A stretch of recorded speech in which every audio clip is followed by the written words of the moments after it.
12시 많은 참여 바랍니다.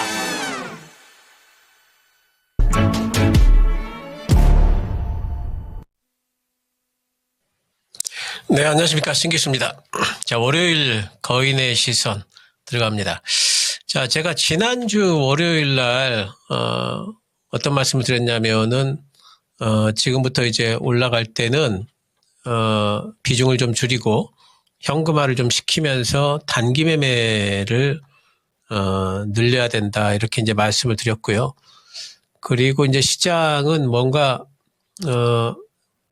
뭐, 여기죠, 여기.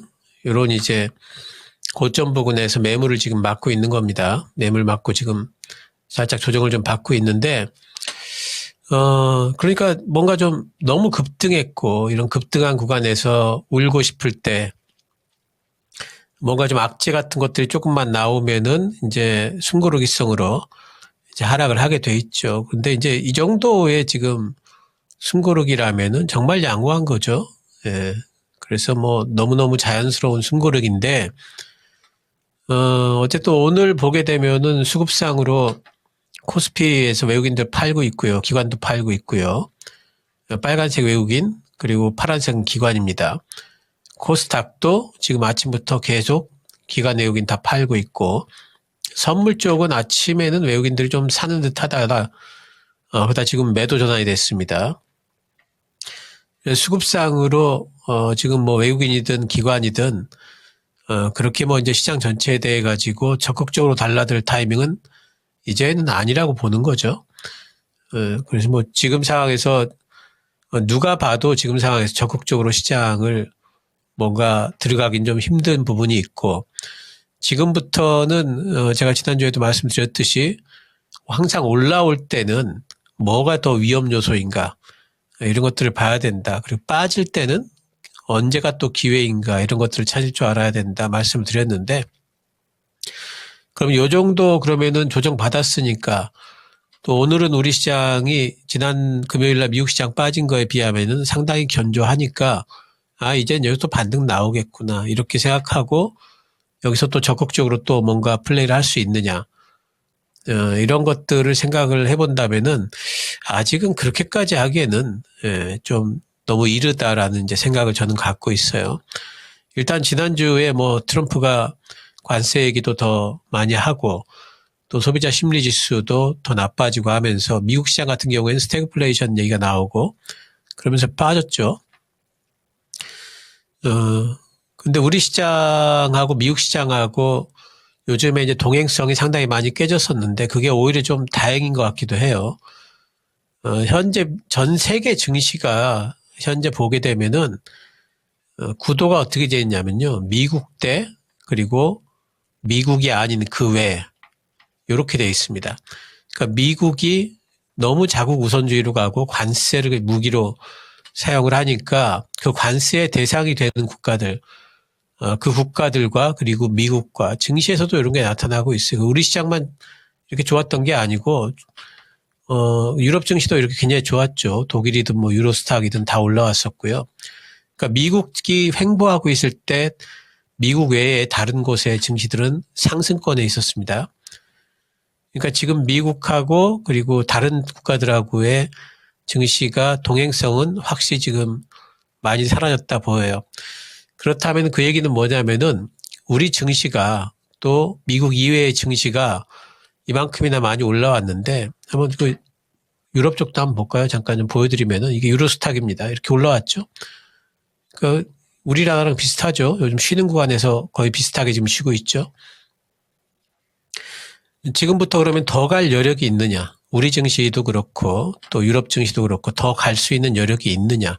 위쪽으로. 요걸 이제 또 체크를 해봐야 되는데, 사실 지금 상황에서 생각을 해보면은 그 동력을 찾기가, 당분간은 그 동력을 찾기가, 좀 힘들다. 이렇게 좀 보여요. 그러니까 여기서부터 이렇게 올라온 거는 뭐냐면은 약간의 기술적인 반등이 좀 있던 겁니다. 제가 여기서 변곡점이다 말씀을 드렸죠. 12월 말에 변곡점이다 말씀을 드렸고, 늘 이렇게 변곡점의 첫 번째 구간에서는 급반등이 나오는 경우들이 많습니다. 첫 번째는 수급이 좀 쏠리면서 크게 이제 반등이 급등하는 경우가 좀 있는데 근데 그 이후에 이제 또 다른 동력을 찾지 못하면은 그러면 재차 상승은 좀 힘들죠. 그래서 우리 증시도 제 생각에 이제 앞으로는 어느 정도의 박스권을 좀 왔다 갔다 해야 될 거예요. 그러면서 뭔가 호재거리 찾기를 좀 나서야 될 겁니다. 그러니까 증시 전체가 이런 지하실로 들어갔다가 지금 1층까지는 올라왔어요. 근데 1층에서 2층으로 점프를 하려면은 뭐가 이제 또 하나가 있어야 되겠죠. 끌어당길 수 있는 뭔가 호재가 있어야 되는데 앞으로 나올 수 있는 호재거리라고 하면은 제 생각에는 이제 실적, 특히 이제 반도체 쪽에 삼성전자 실적도 좋아질 거고 하기 때문에 실적에 대한 부분들이 뭐 이끌어준다면은 또 이제 올라갈 수 있지 않을까라는 생각은 좀 들고 또 트럼프의 관세 그 여러 가지 공격들이 초반에 정리가 좀 되고 나면은 이제는 오히려 이제 그런 것들을 잊어버리면서 증시가 또 반등이 나올 수 있을 거는 같아요. 하지만 단기적으로는 지금 뭐 아직까지 우리나라의 뭐 반도체라든가 자동차에 대해서 관세 매겨지지도 않았고 그래서 그런 것들을 다 겪어야 되기 때문에 여기서 2층까지 올라가는 그런 정도의 플레이 그것이 나오려면은 이렇게까지 되려면은 뭔가 좀 시간이 좀 걸리지 않을까 싶습니다. 그리고 그 시간을 보내는 동안에 뭔가 그 세계 증시가 조금 흔들리게 된다면은 그걸 틈타서 또 우리 증시도 조정이 좀 들어올 수 있는 부분들도 있죠. 그래서 지금까지 올라온 거는 상당히 잘했지만은 이 부분부터 너무 큰 기대를 갖기보다는 이제부터는 정말로 종목 장세가 연출될 겁니다. 지수는 좀 정체되면서 그리고 이슈가 있는 종목들, 이슈가 있는 섹터들이 움직이는 그런 이제 형태의 시장이 뭐 전개될 걸 지금 보는데 어쨌든 이제 지금 구간에서 그런 것들을 감안을 해본다면은 이제 여러분들의 이제 포트라든가 또 지금부터 이제 새롭게 매수하는 이제 종목들이 과연 뭐가 돼야 될지에 대해서도 한 번쯤은 또 생각을 또 해봐야 되는 이제 그런 타이밍인 것 같아요. 자, 어쨌든 오늘 장 특징, 오늘 같은 날 이제 또 올라가는 그 섹터들도 있죠. 2차 전지 요즘에 뭐 강하지 않습니까? 2차 전지는 뭐 뭔가 좀 이제 붙은 것 같죠? 예, 전체적으로 오늘 같은 날도 시장을 또 이끄는 거 보면은 에코프로 BM도 지금 올라오고 머티가 상당히 좀 좋아요. 요즘에 에코머티가 121선을 뚫고 계속 상승 추세를 그리고 있습니다. 대주전자재료 제가 계속해가지고 뭐 말씀드린 종목 중에 첫 번째 종목이 대주전자재료인데 대주전자재료 뭐 계속해서 올라오고 있고요. 못지않게 응급제 쪽의 나노신소재도 이제는 아래쪽에 박스권을 지하실 탈출하고 있는 모양새죠. 그리고 요즘에 제일 핫한 쪽에 이제 전고체 쪽이죠. 이스페셜 같은 경우도 굉장히 좋은데 이 종목은 이제 전고점 부근까지 이제 거의 다 올라왔습니다. 좀 쉴 때가 좀 된 것 같아요. 또 뭐 유일에너테크 뭐 이런 것들도 가다 쉬고 있는데 뭐 조금 더 쉬어준다면은 오히려 또 매수가 될 수도 있을 것 같고 한농해성 같은 이런 뭐 전통적인 이제 전고체 종목인데 이 종목도 뭐 전고점 부근까지 또 올라가겠죠. 그래서 이쪽이 또 계속 보셔야 되고 전액 쪽도 제가 계속 말씀을 드리는 쪽이죠. 에코엔드린 같은 종목들 또 엔캠 같은 종목들 아직 바닥권입니다. 그래서 이런 쪽들은 접근이 좀 가능하겠다 싶은 생각이 좀 있고요.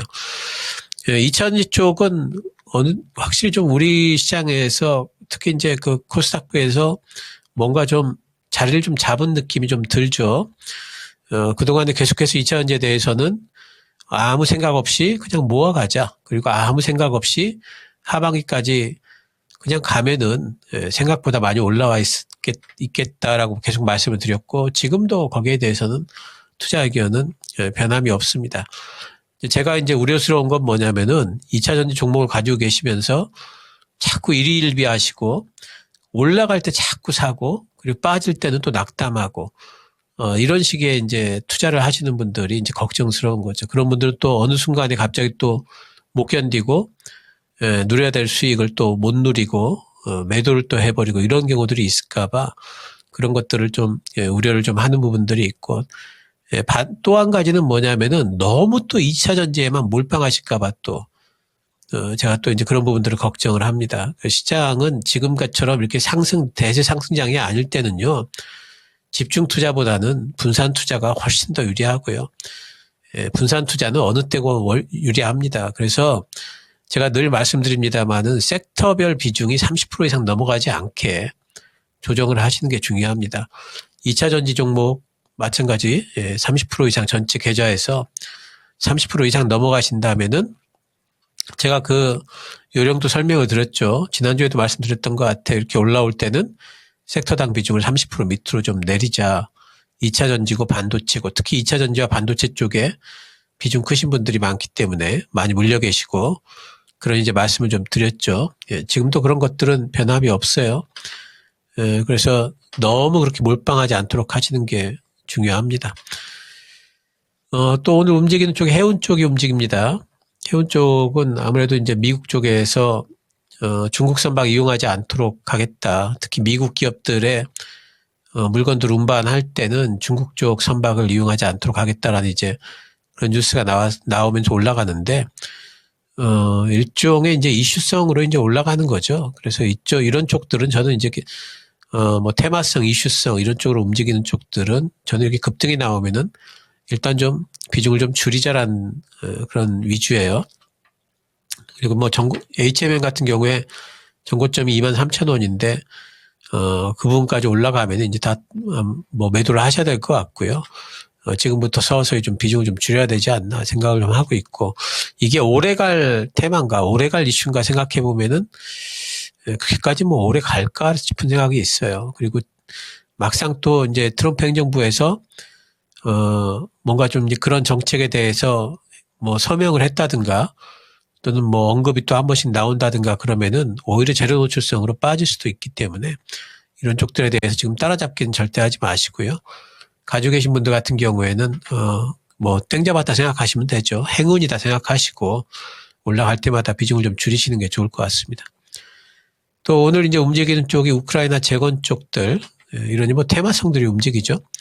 우크라이나 관련해 가지고 이제 제가 뭐 지난주에도 설명을 좀 드렸습니다만은 결국에는 이제 젤렌스키가 미국 쪽에 따라갈 수밖에 없는 뭐 약소국 아니겠습니까? 결국 그렇게 될 수밖에 없을 거고, 젤렌스키는 지금 버티는 만큼 지금 버티면서 어제는 또 이제 뭐 우크라이나가 나토에 가입만 된다면 나는 당장이라도 물러난다 뭐 이렇게 이제 또 이야기를 하고 있는데, 참 이 약소국의 서름이 참 느껴지지만 그것도 이제 비정한 국제 현실이죠. 어쨌든지 간에 그래서 휴전 협상으로 트럼프가 밀어붙이는 한 휴전 또 종전 이런 것들은 다가올 미래인 것 같아요. 그래서 우크라이나 재건주들 이렇게 한 번씩 움직일 거기 때문에 빠질 때 사자 그랬죠. 근데 이번에는 조금 더 갈 수도 있을 것 같습니다. 근데 대동기업처럼 너무 많이 올라온 종목들은 다시 신고가까지는 바라지 마시고요. 오히려 이제 뭐 현대 에버다임처럼 이런 종목들이 뭐 전고점 부분까지 움직이는 정도, 이런 정도의 수익은 또 기대해 볼 수 있지 않을까 생각이 좀 들고요. 오늘 또 뭐 신종 코로나가 또, 참, 그런 것들이 또 발견이 됐다고 그래요. 동물에서 인간으로 전이될 가능성이 있다. 이제 이런 뉴스가 나왔던데, 그러면서 지난번에 이제 코로나 때문에 화들짝 놀랬기 때문에 전 세계가 이번에도 상당히 큰 뉴스가 좀 되고 있습니다. 뭐 진단주들 다 올라오고 있고, 뭐 유튜바이오가 상한가 같고 수젠텍, 뭐 랩지노빅스 이런 종목들이 올라오는데, 아마도 이제 뭐 내일 정도까지는 또 이제 상승이 좀 나올 수 있겠지만, 이런 쪽들도 실제로 코로나 환자가 발생했다라는 뉴스가 나오지 않는 한 동력이 그렇게 오래 가지는 못할 걸로 봅니다. 내일쯤 해가지고는 매도를 좀 해주시는 게 좋겠고, 늘 테마주에 대해서 절대 하지 말아야 될 거, 올라갈 때 따라잡는 거, 이런 건 절대 하지 마시고요. 그리고 뭐 초반에 좀 잡았다든가 아니면 예전부터 물려 계셨다든가 뭐 이런 분들이 지금 빠져나오는 기회를 삼으시는 게 오히려 좋겠다, 이런 생각이 좀 듭니다. 자, 오늘 뭐 그 움직이는 어쨌든 그 상승 종목과 관련된 특징주들, 특징 섹터는 이렇게 골라봤는데, 근데 오늘 보면은 이제 그 하락권이긴 하지만 우리 시장이 그래도 양봉인 종목들이 상당히 많아요. 시장 전체가 지금 양봉을 내고 있기 때문에 종목들도 양봉인 종목들이 많이 있습니다. 그리고 지금 뭐 그 미국의 이제 그 이미 나스닥 같은 경우에 지금 0.43% 좀 오르고 있는데, 0.4% 정도 오르는 거면은 상당히 많이 오르는 거죠. 그래서 오늘 밤에는 미국 시장이 좀 반등이 좀 나오지 않느냐, 이런 기대들을 좀 하면서 우리 시장에 이제 개인들이 좀 매수를 해주면서 하방이 좀 지지가 되는 것 같습니다. 근데 요번 주는 제일 중요한 게, 이거는 이제 그 미국에만 중요한 게 아니고 우리 시장에도 영향이 많이 있을 것 같은데, 엔비디아 실적 발표입니다. 내일 모레 26일 날 엔비디아가 실적을 발표합니다. 엔비디아가 이번에 실적은 상당히 잘 나왔을 걸로 다들 전망들을 하고 있어요. 기대치 이상 했을 걸로 다들 전망들을 합니다. 그래서 이번 실적이 중요한 게 아니고요. 중요한 거는 뭐냐면은 이제 실적 발표 이후에 가이던스를 어떻게 되느냐. 두 가지입니다. 엔비디아 실적 발표 때 볼 게. 첫 번째는 가이던스고요. 두 번째는 뭐냐면은 딥시크 관련된 언급입니다. 이 두 가지가 어떻게 나오냐에 따라 가지고 엔비디아가 빠질 수도 있고 추가 상승할 수도 있을 것 같아요. 가이던스가 일단 시장의 기대치보다 지금까지는 계속해가지고 상향 조정된 가이던스를 내놨었어요, 엔비디아가. 그래서 계속해가지고 어쨌든 실적 발표 이후에는 엔비디아가 잘 갔는데 지금 엔비디아가 차트가 이렇게 돼 있죠. 근데 만약에라도 시장 기대치를 하회한다든가 시장 기대치 정도의 가이던스를 내놨을 적에 엔비디아가 견딜 수 있느냐, 단기적으로. 이 부분이 하나 있고요. 두 번째는 뭐냐면은, 이번에 딥시크 관련된 언급이 좀, 있었으면 하거든요. 지금 기자들 사이에서 질문도 있을 겁니다. 그때 엔비디아 쪽에서, 딥시크 별로 뭐 신경 안 씁니다. 이렇게 나오면은 괜찮은데, 딥시크가, 어쨌든 신경 쓰입니다. 이러면은 엔비디아 주가가 또 하락할 가능성이 있겠죠. 그래서 이거를 확인을 해야 됩니다. 엔비디아가 하락을 하게 되면은요, 지금 나스닥이 이런 채널을 이렇게 되는 채널을 지금 달리고 있거든요. 근데 여기가 한번 깨질 겁니다. 오늘 반등 나오고 내일까지 좀 지키다가 만약에 엔비디아 실적 가이던스라든가 여러 가지 노이즈가 있으면 이게 한번 깨질 것 같아요. 그래서 만약에 이번에 나스닥 여기 깨지게 되면은 그럴 경우에는 요 밑에 200일선까지 18,500까지도 가능하기 때문에 하락이 그런 부분들을 이번에 확인을 좀 해야 되겠죠. 제가 지난주에 우리 시장 올라갈 때마다 현금 비중 높이고 단기 투자 비중을 좀 높이자라고 말씀했기 때문에 현금들은 좀 가지고 계실 겁니다. 근데 섣부르게 지금 그 현금 가지고 재매수할 타이밍은 아니다. 엔비디아의 실적 발표 이벤트를 확인을 하고 나서 매수 타임을 가져야 된다. 이렇게 좀 말씀을 드리고요. 근데 엔비디아가 빠지게 되면 우리 시장의 반도체가 또 다 빠질 거 아닙니까? 그러면 시장 전체가 또 영향을 받겠죠. 그래서 우리 시장하고도 연관이 있는 거고요. 만약에 엔비디아 빠지고요, 여기서. 그리고 반도체 빠진다 그러면은 엔비디아도 매수 타이밍이 되고요. 반도체도 매수 타이밍이 된다. 저는 이렇게 생각을 하고 있어요. 엔비디아는 블랙엘과 함께 또다시 이번에 실적 이벤트 노이즈가 있다 할지라도 다시 또 신고가 낸다 생각을 하고 있기 때문에 만약 빠지면은 매수다 생각을 하고 있기 때문에 매수 기회가 될 겁니다. 또 시장 빠지면 2차전지도 빠질 거 아니에요? 그럼 2차전지 또 매수 기회가 될 거고요. 또 지금 강한 여러 가지 섹터들이 있습니다. 조선 같은 섹터들. 만약에 더 빠지게 된다면은 매수해줘야 되겠죠. 또 반등이 나올 테니까. 또 조선뿐만 아니라 요즘에 제일 강한 쪽이 또 방산 쪽 이런 쪽 있잖아요.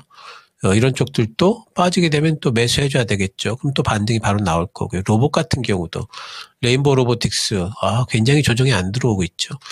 조정 들어와 준다면 땡큐하고 살 수 있는 자리가 될 겁니다. 그래서 일단 매수는 26일 날 있을 엔비디아의 실적 발표 이벤트를 보면서 매수를 좀 하자 좀 말씀 좀 드리고 시장에 빠지게 되면 오히려 기회가 될 거다 말씀을 드리고요. 지금은 종목 장세가 상당히 강하게 전개가 되고 있고 시장이 좀 얇아졌습니다. 그래서 뭔가 잘 모르시는 분들은 지금 상황에서 잘못 들어가면은 바로 또 물리는 수가 있어요. 그러니까 지금은 조금 눈치 보게 하시면서 26일 날 엔비디아 실적 발표 이벤트 보면서 매수 기회를 좀 잡아보시면 될 것 같습니다. 자, 이번 주 어쨌든 엔비디아 실적 발표 이후에 시장 장세에 대해서 조금 이제 또 언급할 기회가 또 있겠죠. 네. 자, 신기수였습니다. 감사합니다.